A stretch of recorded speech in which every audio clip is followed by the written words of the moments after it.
ولقد كتبنا في الزبور من بعد الذكر أن الأرض يرثها عبادي الصالحون إن في هذا لبلاغا لقوم عابدين وما أرسلناك إلا رحمة للعالمين قل إنما يوحى إلي أنما إلهكم إله واحد فهل أنتم مسلمون فإن تولوا فقل آذنتكم على سواء وإن أدري أقريب أم بعيد ما توعدون إنه يعلم الجهر من القول ويعلم ما تكتمون وإن أدري لعله فتنة لكم ومتاع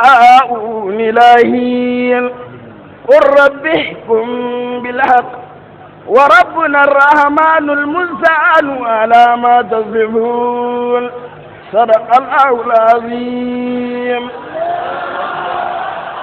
Allah ɗaya hakuri ni ne na yi kuskure a lokacin zan kira Malam Bello wato mataimakin shugaban majalisar malamai ta jihar Kaduna kamar yadda yake a tsare insha Allah.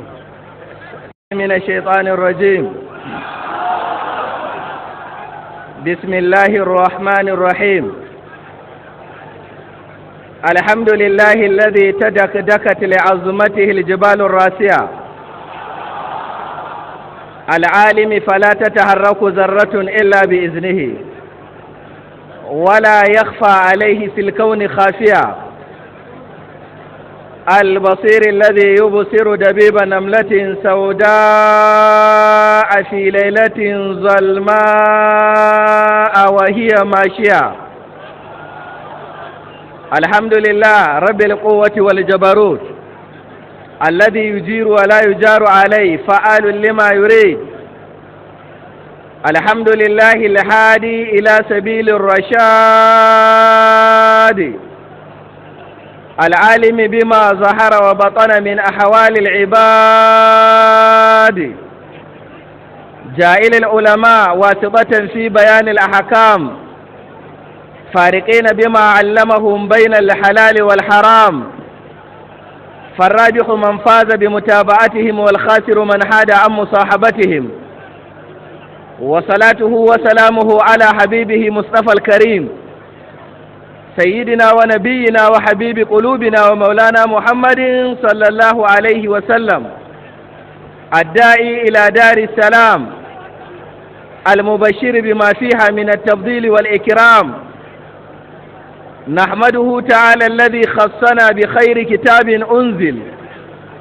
وأكرمنا بخير نبي أرسل وجعلنا خير أمة أخرجا للناس الذين يأمرون بالمعروف وينهون عن المنكر من يطع الله ورسوله فقد فاز فوزا عظيما ومن يعص الله ورسوله فقد ضل ضلالا مبينا أما بعد فيا هماة الإسلام وحراس العقيدة إخواني في الله وأخواتي في الإسلام أحييكم بالتحية الإسلامية الكريمة الفضيلة تحية من عند الله مباركة طيبة السلام عليكم ورحمة الله وبركاته ina mai farawa da jaddada godiya ga Allah madaukakin sarki wanda cikin rahamarsa da tausayinsa da amincewarsa ya tara mu a wannan farfajiya a cikin wannan gari na Bauchi a wannan makekiyar ƙasa tamu ta Najeriya ba don komai ba sai saboda gabatar da wa'azin musulunci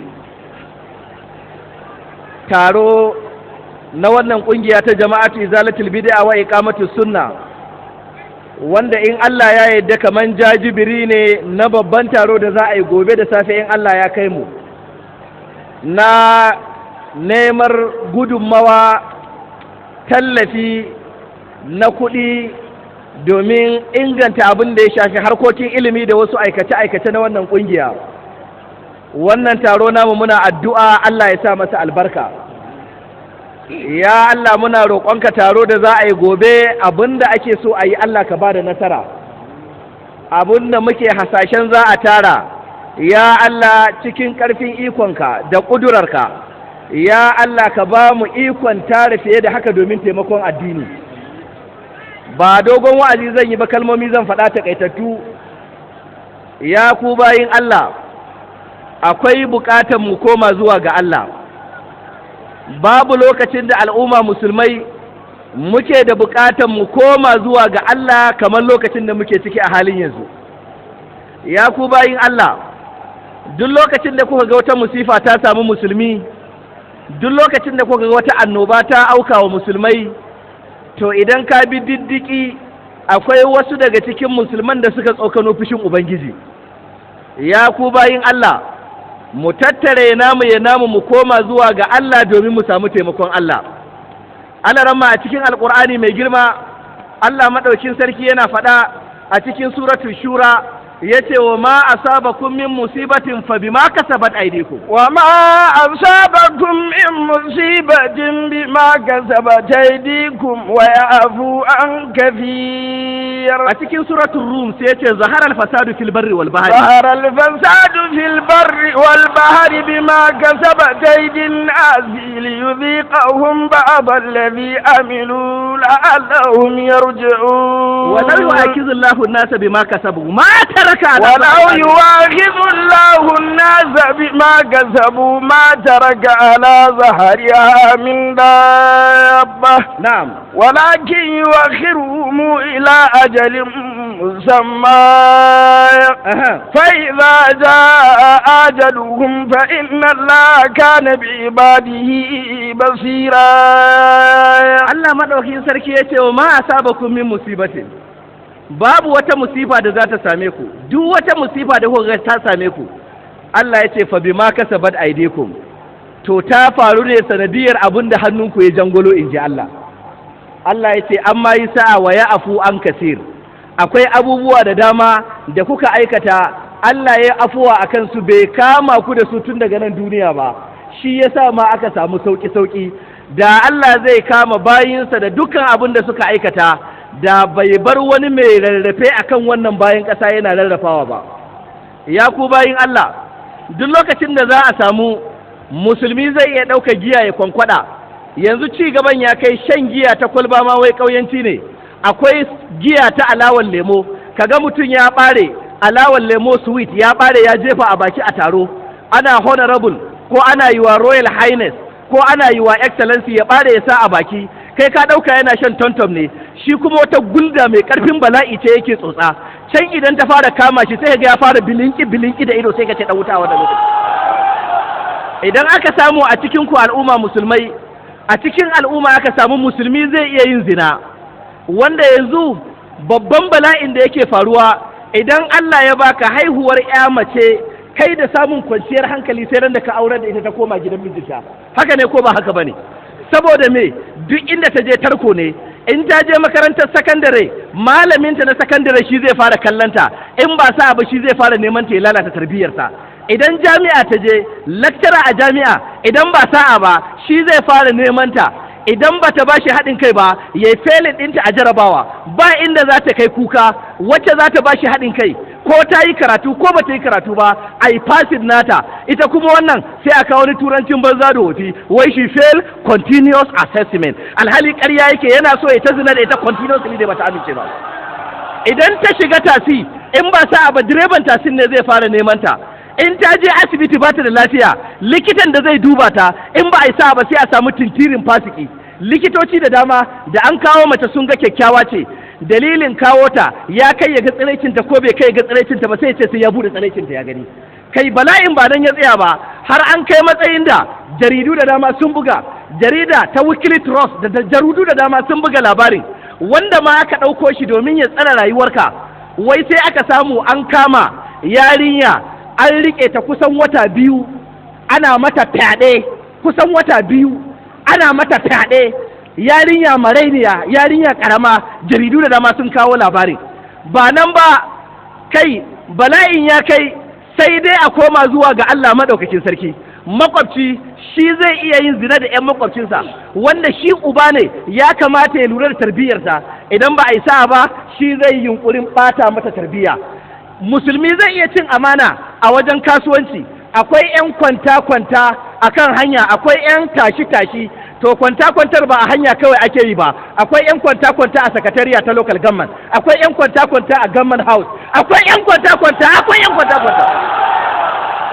To duk al'ummar ta samu kanta cikin irin wannan yanayi.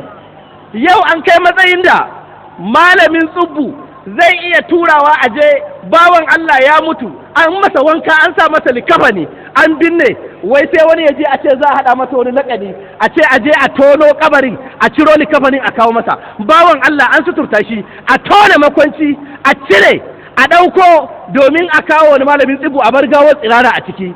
Yaya za a yi Allah ya bar al'umma ta zauna lafiya tana cikin wannan yanayi? Ya ku bayin Allah, abubuwan da ke gabanmu idan muna neman taimakon Allah, abu na farko mu yawaita istighfari, muna neman gafarar Ubangiji. Istighfari yana da falala da yawa. Istighfari na sa Allah ya kawo bawa agaji. Istighfari na kawo wadata.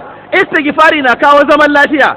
istighfari fa qultu astaghfiru rabbakum innahu kana ghaffara yursilu samaa alaykum midra kana ghaffara يرسل السماء عليكم مدرارا ويمددكم بأموال وبنين ويجعل لكم جنات ويجعل لكم أنهارا ما لكم لا ترجون لله وقارا.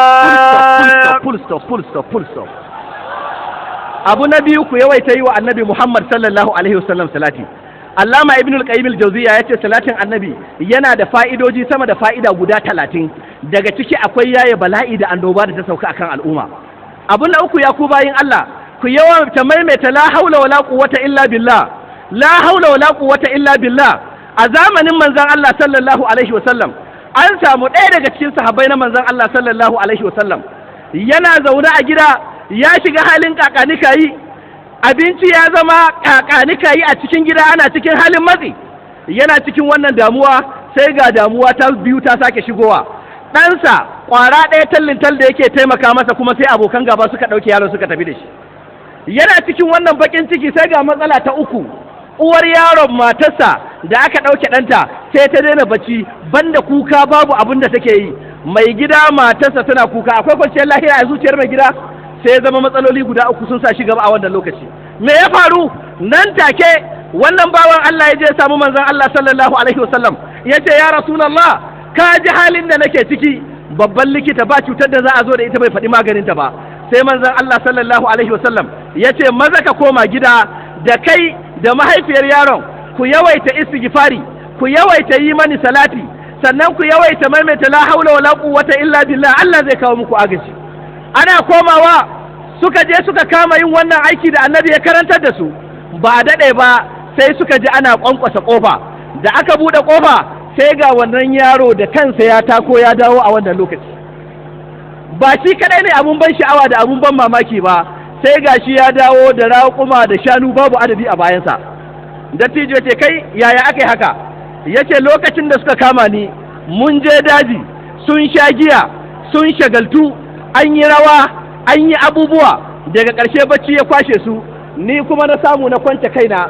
Bayan na kwance kaina da na kamo hanya zan taho, sai ya zama dabbobin saboda sun fara sabawa da ni sun biyo ni kuma na gaba zan iya mai da su ba, sai na ce bari na ƙaraso tare da su. Dattijo ya ce, muna cikin talauci amma ba za mu taɓa ba har sai mun tambayi manzon Allah sallallahu alaihi wasallam. Nan take wannan dattijo ya kama hanya ya koma, ya ce, ya Rasulallah, ka ji abin da ya faru.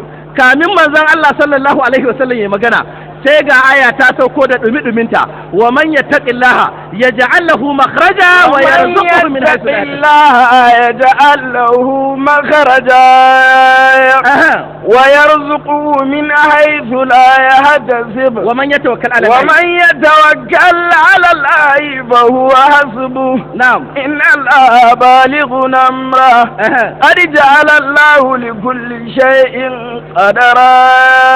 Allah ya ce, wa man yattaqillaha, wanda ya ji tsoron Allah ya kiyaye dokokin Allah, ya ja'allahu makhraja, Allah madaukin sarki zai sama masa mafita. Wannan dattijo ya kiyaye dokar Allah, Allah ya sama masa mafita. Wa yarzuquhu, sannan Allah zai azurta shi min haisu la yahtasib, ta inda baya tsammani. kenan abin da aka samu na dabbobi a sha farfesu lahiya halal malak. subhanakallahumma wa bihamdika ashhadu an la ilaha illa anta astaghfiruka wa atubu ilaik. Assalamu alaikum wa rahmatullahi wa barakatuh.